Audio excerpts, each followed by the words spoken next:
दोस्तों, अगर आप आलस्य से परेशान हैं, आपका किसी भी काम में मन नहीं लगता, आप अपने काम को कल पर टालते रहते हैं, तो अब आपको अपने आलस्य को लेकर परेशान न होने की जरूरत नहीं। हे दोस्तों, आज हम आपके लिए जो कहानी लेकर आए हैं, इस कहानी के माध्यम से आप अपने आलस्य से बहुत जल्द छुटकारा पा सकते हैं। इसलिए इस कहानी को आराम से और शांतिपूर्वक सुने। यह कहानी आपके लिए बहुत फायदेमंद होगी। तो शुरू करने से पहले हमारे चैनल को सब्सक्राइब कर लें। एक बार एक आलसी व्यक्ति ने गौतम बुद्ध से कहा, मुनिवर मैं बहुत आलसी हूँ, जिसके कारण मैं अपने जीवन में जो करना चाहता हूँ वह नहीं कर पाता, इसलिए मुझे कोई रास्ता बताइए। बुद्ध ने उस आदमी से पूछा, क्या तुम मानते हो कि तुम आलसी हो? तो उस आदमी ने बुद्ध से कहा, हाँ महाराज, सिर्फ मैं ही नहीं बल्कि मेरे पूरे गांव के लोग कहते हैं कि मैं आलसी हूँ। बुद्ध उस आदमी से कहते हैं, लेकिन क्या आपके पास कोई सबूत है कि आप आलसी हैं? उस आदमी ने उत्तर दिया, हाँ। तब गौतम बुद्ध उस आदमी से पूछते हैं, क्या आपके पास इसका कोई सबूत है? वह आदमी कहता, हे मुनिवर, मैं जानता हूं कि व्यायाम मेरे स्वास्थ्य के लिए अच्छा है, लेकिन मैं व्यायाम भी नहीं कर पाता क्योंकि मेरा आलस्य मुझे सुबह जल्दी उठने नहीं देता। बुद्ध ने कहा, लेकिन क्या तुम्हें पता है आलस्य क्या है? लेकिन जो भी है बहुत बुरा।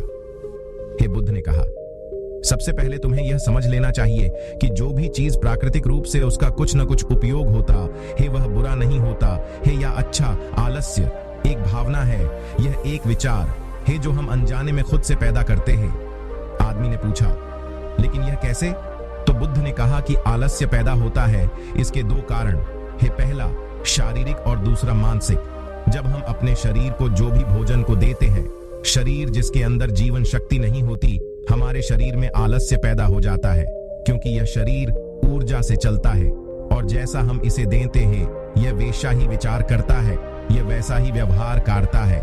हमारे शरीर के अंदर आलस्य का एक और कारण गलत तरीके से बैठना है, गलत तरीके से सोना और गलत तरीके से चलना। हम कभी इस बात पर ध्यान नहीं देते हैं कि हमारा बैठना, लेटना और सोने की स्थिति सही या नहीं। अगर हम महान पुरुषों को देखें तो पाएंगे कि वे कब बैठते हैं, उनकी रीढ़ की हड्डी बिल्कुल सीधी होती है।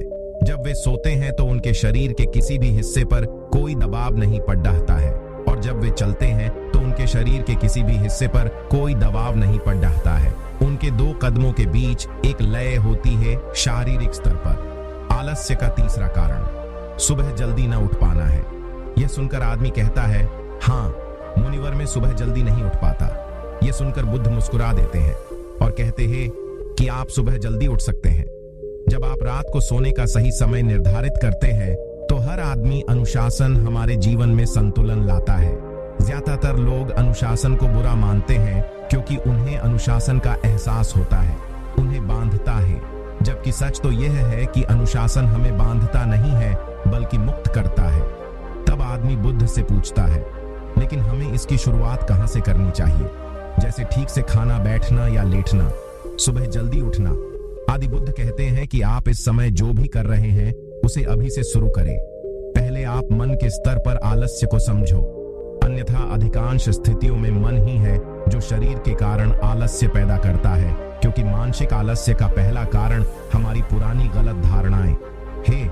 हमें लगता है कि हम ऐसा करने में सक्षम नहीं थे, पिछली बार भी ऐसा ही किया था, इस बार भी हम ऐसा नहीं कर पाएंगे। जब हम खुद को सक्षम नहीं मानते हैं तो आलस्य अपने आप ही हम पर हावी हो जाता है। दूसरा कारण है छोटे और आलसी लोगों का साथ देना।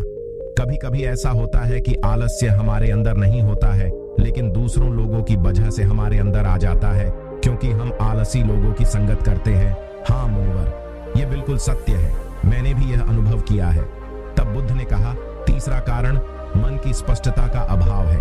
मान लीजिए कि आप किसी जंगल में हैं, खो गए हैं और शाम हो गई है और आपको नहीं पता आपका घर किस दिशा में है, तो क्या आप आलसी होकर लेते रहेंगे या अपने घर की तलाश में कोई रास्ता खोजेंगे?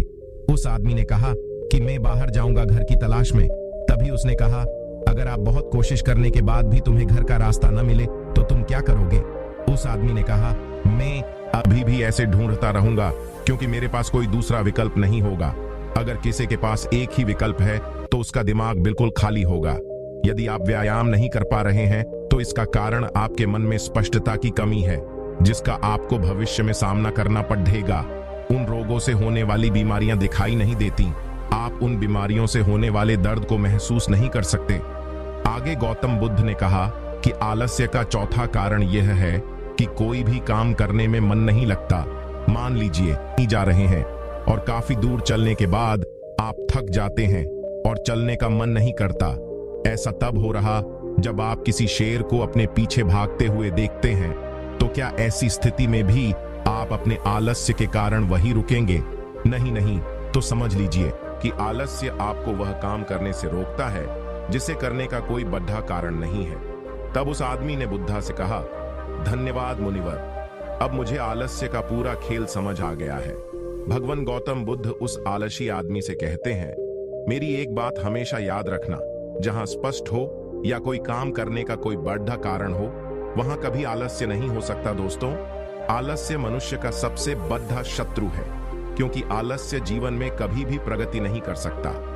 आलस्य मनुष्य को इतना निकम्मा बना देता है कि उसे परिश्रम से घृणा हो जाती है और वह सदैव आराम की अवस्था में ही रहना चाहता है। इसके लिए मेहनत के चश्मे की जरूरत होती है, जो आलसी व्यक्ति के पास नहीं होता।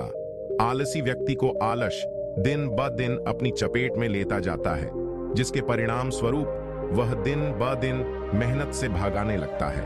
मेहनत ही खत्म हो जाती है। आलस एक शत्रु है। इसको खत्म करने के अलावा कोई और रास्ता नहीं है। दोस्तों, आलसी व्यक्ति कभी भी न तो मेहनत का महत्व समझ पाता और न समय का महत्व। इसके कारण वह अपना पूरा जीवन बर्बाद कर देता है और अंत में उसके पास पछताने के अलावा कुछ नहीं बचता। जबकि एक मेहनती व्यक्ति समय का महत्व समझ लेता है, दिन प्रतिदिन कड़ी मेहनत करके अपने लक्ष्य को प्राप्त करने का प्रयास कर रहा है। इसलिए आपको हमेशा मेहनत से दोस्ती और आलस्य से दुश्मनी रखनी चाहिए। दोस्तों, मुझे उम्मीद है कि आपको इस कहानी से बहुत कुछ सीखने को मिला होगा। आप गौतम बुद्ध द्वारा बताए गए उपाय से अपना आलस दूर कर सकते हैं। दोस्तों, आपको यह कहानी कैसी लगी? कृपया हमें कमेंट बॉक्स में कमेंट करके जरूर बताएं और अपने दोस्तों के साथ ज्यादा से ज्यादा शेयर करें और साथ ही इस चैनल को सब्सक्राइब भी कर लें।